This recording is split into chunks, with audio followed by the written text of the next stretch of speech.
On the turbulent Koyukuk River, free driftwood from upstream floats by. Tig, a native Alaskan, selects the best logs to build a smokehouse at home. These logs quickly move downstream, aided by the river's current, requiring Tig to act swiftly to secure them. He ties the logs, pushes them to the back of the boat, away from the engine, and then drags them to the riverbank. With an all-terrain vehicle, he hauls them home. This process must be quick, or opportunities will be missed. Tig repeats this until he has enough wood. Recent heavy rains have raised the river level, pushing the driftwood downstream. While intercepting these logs appears easy, it is actually quite dangerous. A slight error could flip the boat. Thus, Tig always wears a life jacket for safety. If a log has large roots, he cuts them off in the water to ease transportation. The Koyukuk River is essentially the lifeline for the natives. They fish, gather wood, and the river serves as their highway to the outside world in all seasons, making hunting more efficient. Some logs are destined to drift downstream, blocked by trees along the way, creating good opportunities for Tig to collect them. He drags them home to have enough materials for building. He stops the boat over these logs, cuts the roots with a chainsaw, and continues to tow them home. Although there are many logs on the river, he adheres to the principle of stopping when he has enough, as others downstream also wait for these logs for building or heating. The smokehouse, meant for smoking meat, doesn't need to be aesthetically pleasing or large. Tig digs pits, fixes vertical posts, and installs beams on them. The indigenous people used smoking as their main food storage method before refrigerators. The structure of the building is informal and flexible. After securing 3 rows of posts, he connects them with wooden planks to enhance strength. The middle of the posts gets an additional beam. The top and walls are then covered, forming a basic smokehouse designed for ventilation to expel smoke. Tig goes fishing in the river to test the smoking effect of the fish. Accompanied by his wife, they head to their usual fishing spot. Many natives criticize commercial fishing for overfishing, which significantly impacts those who rely on the land. They can only catch certain fish like whitefish or sheefish. Any caught salmon must be released immediately. On their way home, seeing the eroded riverbanks, they lament the changes in the permafrost. They cannot change nature, only adapt to its changes. They set a second fishing net in another tributary and wait for hours. When they check the nets, they find lampreys, which are not favored for their taste. The second fish is the same. After finding no whitefish in one net, they pin their hopes on the second, which thankfully yields a large sheefish, a decent catch, though not as tasty as whitefish. After catching a second sheefish, Tig processes the fish at camp, discarding heads, removing guts, slicing the flesh, and placing it in the smokehouse to dry over the fire. Throughout the summer, they fish and smoke the meat, helping their family of 9 survive the tough winter. 3 hunters are hunting eiders. They are native Alaskans who rely on nature's gifts for their food, which costs them nothing. Today, Tig is taking his 2 sons to Fish Lake, where waterfowl, having migrated with the change of seasons, are now gathering. These birds are the main food source for Tig's family of 9 during the spring. The route to Fish Lake is challenging, with numerous twists in the waterway and several beaver dams along the way, making the already narrow water paths even more difficult to navigate. Even Tig is unsure if he can successfully reach the lake, but he must try for his family's sake. Although hunting season has ended, meaning they cannot hunt beavers they see, they soon encounter a dam blocking their way. Fortunately, the path isn't completely blocked, and Tig powers through with a burst of speed. However, this isn't the only obstacle, as mud and aquatic plants also threaten to trap their boat. All 3 must keep a vigilant eye on the water ahead to avoid accidents. They soon come across a second, higher dam that traps their boat. With no other option, the trio gets into the water to push through. Overcoming these hurdles, they finally reach Fish Lake and immediately spot several waterfowl. Tig instructs his sons to practice shooting. Shooting a flying bird from a speeding boat is challenging, and the young men need plenty of practice to master this skill, essential for continuing their traditional hunting and fishing lifestyle. During the early spring goose hunting season, hunters can stay in shelters to lure prey close. However, the common ducks now prefer open waters, so they must approach by boat. At this time of year, most ducks are lean, with only the black eiders having any fat, making them the prime target. The initial hunting attempts are unsuccessful, with Tig's sons alternating shots without hitting a duck. While focused on finding new prey, a sudden thunderclap startles Tig. They hadn't noticed an approaching storm. For safety, They quickly return to shore where they have a temporary camp to shelter from the storm. The rain is brief, and they soon return to the lake. Tig quietly approaches the target, but his inexperienced children struggle to hit the birds. Fortunately, the ducks are plentiful, and occasionally a few fall. As failures accumulate, so does their experience. Eventually, Tig's second son successfully downs their first bird of the day, which lands on a patch of floating moss that is treacherously similar to quicksand. For safety, Tig lets his son stay on the boat while he retrieves the bird. By evening, they return to their temporary camp to have a meal.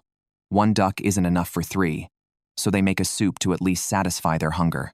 As Tig's sons grow more capable, he may soon step back, allowing them to hunt on their own. The growth of new strength will continue the local traditions. Cut off the head of a burbot, then slice the fish from the back into 2 halves.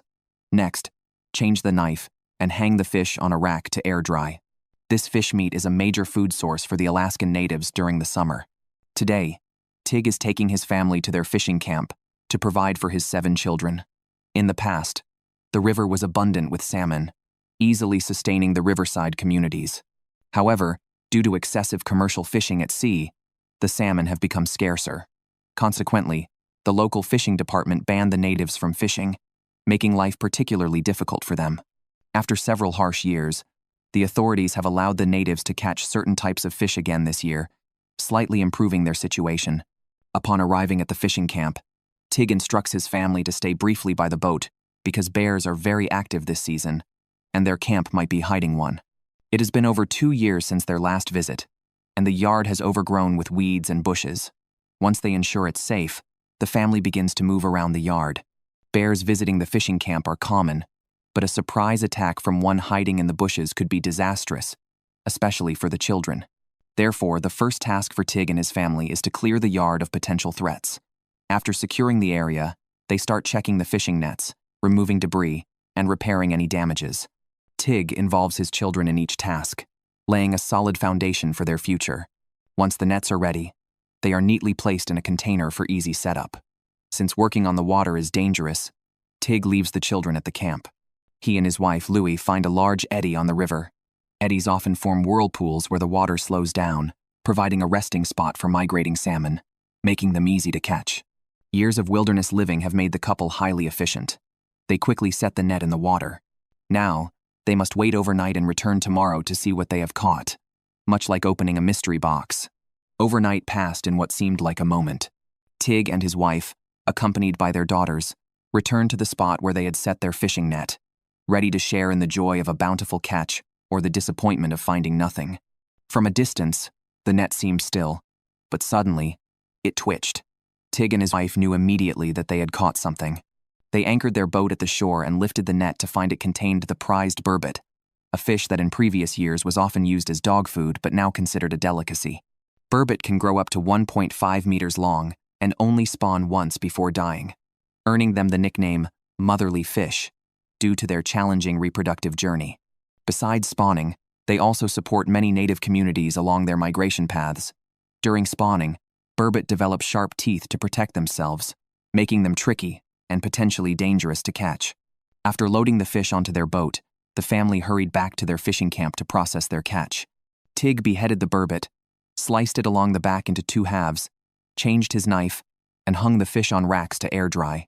This fish meat is a staple for the Alaskan natives during the summer.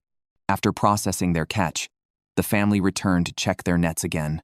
They need to catch a substantial amount of fish throughout the summer, not only for daily consumption but also to store for feeding the family during the winter. Today was a fortunate day. Not only did they catch burbot, but they also snagged a large Chinook salmon weighing about 20 to 30 pounds, filled with rhea, highly coveted delicacy for Tig's family. As they pulled up the net, a red-bodied king salmon also emerged. This species is still protected, so they had to release it back into the river to spawn and help its population grow. The community understands that respecting nature leads to reciprocal benefits. Perhaps in 5 years, these land-dependent natives could return to relying on this fish as a primary food source. A woman is teaching her child how to process wild burbot caught from the river. When they get tired, they fry a pan of Chinook salmon meat and roe for the family to enjoy a good meal. These fish are a main food source for Alaskan natives during the summer. Many years ago, Tig's ancestors discovered this resource-rich area. setting up fishing and hunting traps to sustain their lineage. Even in modern society, nature remains their most precious asset. The couple has managed to raise 7 children relying on this land. Unless something unexpected happens, this land and lifestyle will be passed down to future generations. Tig spotted some flightless geese in the river and immediately directed his son Evan to fetch the scoop net. They cornered one and successfully captured it. Evan twisted the goose's neck single-handedly. The meat from this goose would provide dinner for 2. Today's outing was not primarily for bird hunting. Tig and Evan's real target was a bear. They were in Alaska's Yukon region, where Tig hunts a black bear every autumn. The bear fur could be sold for money, and its meat could feed his family of 9. Although bear hunting season also opens in winter, it involves entering bear dens, making it more challenging than hunting in other seasons. Despite the abundance of black bears in Alaska, finding a suitable one is not easy. They headed to areas rich in berries and fish, where bears were likely to be found. Speeding along the Canute River, they arrived at a clearing where Tig often saw bears catching salmon or foraging on the hillside. Fresh bear tracks on the riverbank indicated their size and presence, along with tracks from frequent gray wolf visitors. After searching the area for a long time without spotting any game, they returned to their boat and headed to a large canyon where bears like to eat berries and dig for roots. On the way, they encountered some geese. During summer, these geese molt, rendering them unable to fly for a period, making them easy targets for hunters who need only a scoop net, not a gun, to catch them. Having brought no food on their bear hunting trip, the goose became their meal, easily providing them with sustenance. As they continued their journey, the usually ubiquitous black bears were nowhere to be seen. After September, bears prepare for hibernation, making them even harder to find than now.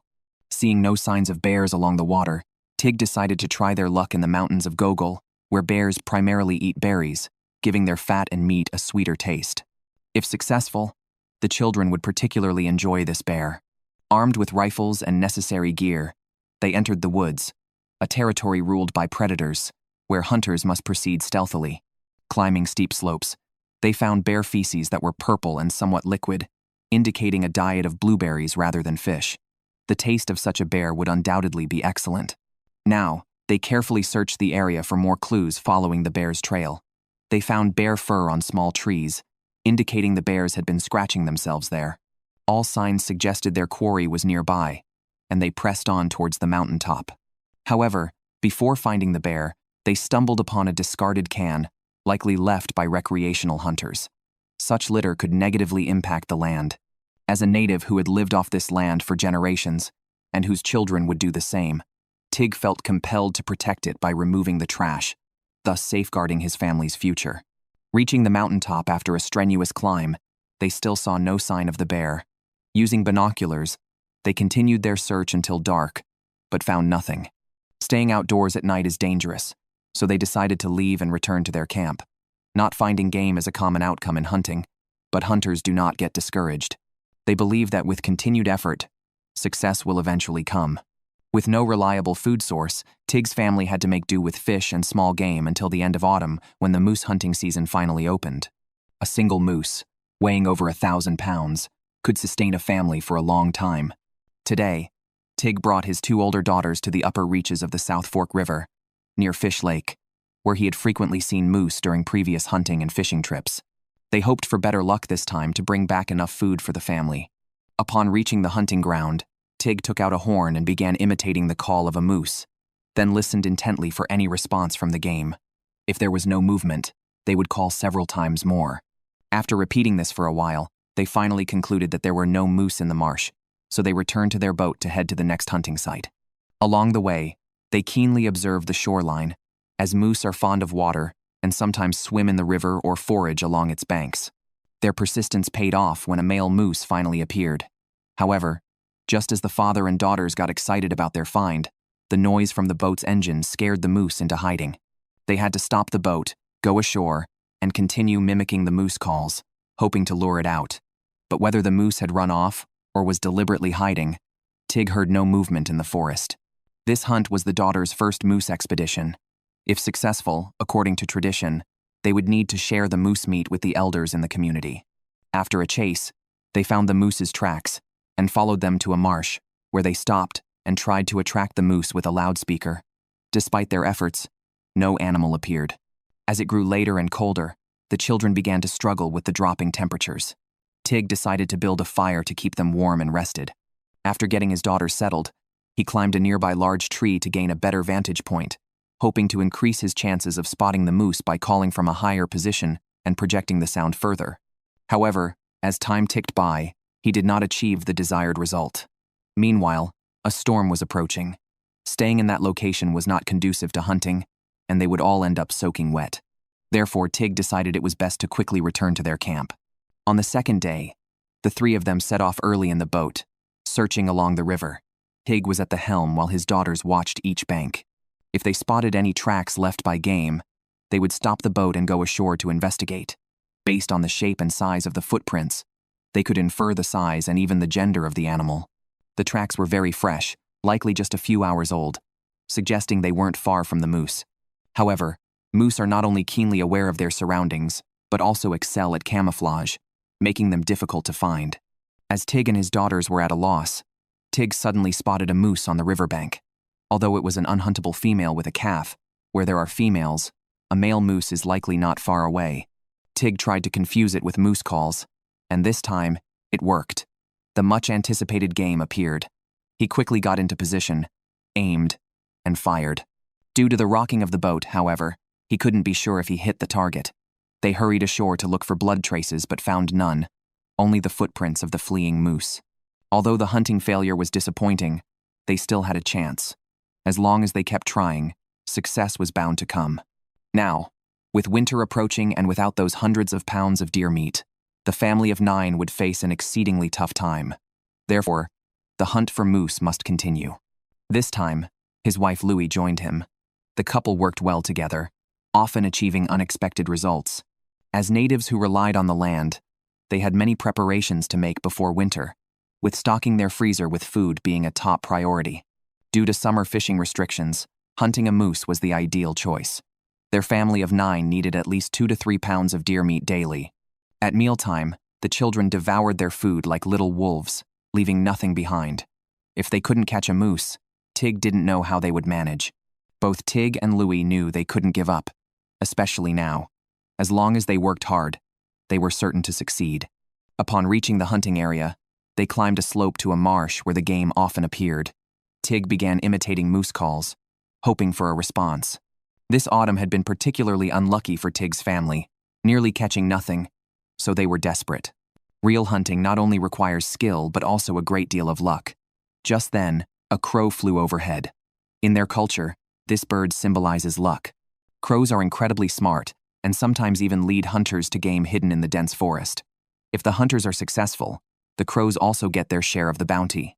Following the direction indicated by the crow, Tig and Louie started their search. Surprisingly, when Tig mimicked the moose calls, there was an immediate response. Each time he called, the moose responded. Based on the sound, it was a male moose. To avoid startling the moose, they tried to stay still to minimize noise. They tested the wind direction with a lighter and found they were upwind, making it easy for the moose to detect them. Using the loudspeaker now elicited no response. The hope that had just ignited in them was dashed again. After a full day, they ended up busy with nothing to show for it. On the second day, Tig and his wife returned to the river. Every year they prayed for better days and easier catches, but things always seemed to go against their wishes. Moose, usually plentiful, became scarce as soon as the hunting season opened. Despite knowing the difficulties of hunting, these natives never gave up. Now, they were heading to a small lake frequented by moose. Last year, Tig had successfully lured a large male moose there and hoped for similar luck this year. Unexpectedly, just after Tig mimicked a few moose calls, he heard movement in the water. Upon closer inspection, it was a male moose. The sight instantly spiked his adrenaline. Using branches as a makeshift stand, he quickly fired 2 shots at the game. Tig was so thrilled at the prospect of a successful hunt that he didn't even notice he had left his wife behind as he went to track the game. On the way there, Louie came across a bear den, which frightened her so much that she quickly ran off. When she found Tig, he was standing in the water, lost in thought. There was no game, no blood, another failed attempt. As the main provider for his family, Tig felt immense pressure. Failing to secure food for the winter meant his family faced starvation. Despite the setbacks this autumn, survival dictated that he must return and try again tomorrow. On the third day, Tig was still troubled by yesterday's hunt. He had aimed directly at the moose and couldn't understand why he missed. Suddenly, he wondered if there was a problem with his rifle. After recalibrating it, he discovered that was indeed the issue. With the rifle fixed, the couple set out again, following the same process as before. They headed to the small lake and used calls to lure the moose. The freshly fallen trees and new droppings indicated that the game was nearby. Today, Tig climbed a tree again and successfully located a male moose. With the sound of a gunshot, Tig excitedly ran down from the tree. After a second shot, the moose fell to the ground and lay still. The challenging hunt had finally ended successfully, and Tig felt a great weight lifted off his shoulders. Despite the joy, there was still much work to be done.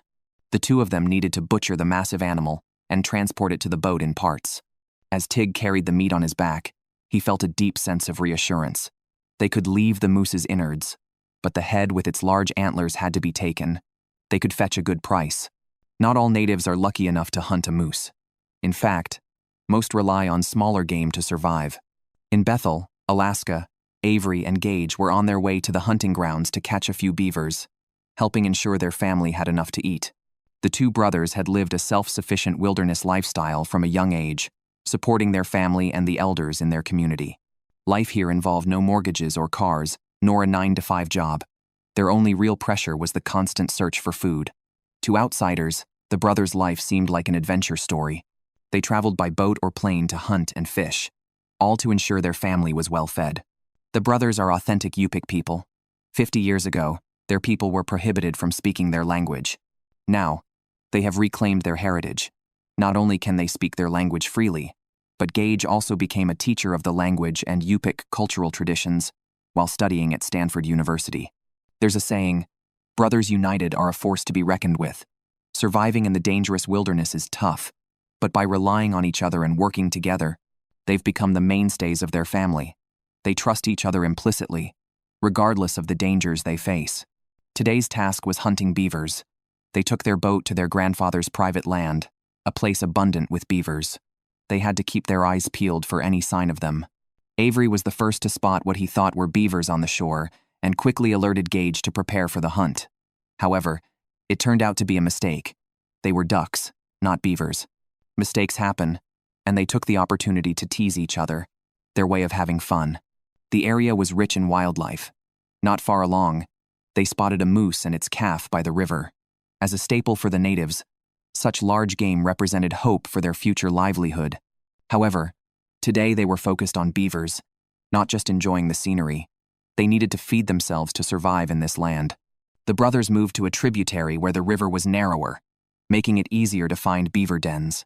Sure enough, they soon found a large beaver lodge with fresh branches on it, indicating the presence of their quarry. They maneuvered their boat over the lodge and climbed on to search. Aside from the fresh branches, there were no other clues. Avery used the paddle to slap the water, hoping the noise would scare the beavers into fleeing. The trick worked. A beaver surfaced nearby. The brothers quickly returned to the boat and moved to where the beaver appeared. When it surfaced again, Gage aimed and pulled the trigger, but unfortunately, he missed. The startled beaver then chose very concealed spots to surface for air, making the dense riverside bushes their main target area. Indeed, they spotted some movement, but upon closer inspection, it was just 2 muskrats. Their family only eats beaver meat, so they did not pursue the muskrats. They moved on to another lodge and soon found a beaver swimming nearby. Despite the rocking boat causing their first 2 shots to miss, the third trigger pull finally secured their first catch. The meat was enough to feed their family for several days, and the fur could be made into a valuable hat worth hundreds of dollars. Currently, the local area was under a salmon fishing ban. They needed to catch another beaver to safely get through this awkward period of food shortage. Soon, the Yupik hunters spotted another beaver, aimed carefully, and at the right moment, pulled the trigger. With the second beaver of the day secured, Gage and Avery happily returned home. Due to the heat, they immediately processed the game. First, they skinned it to make hats. The task of handling the meat was left to their mother, Anna.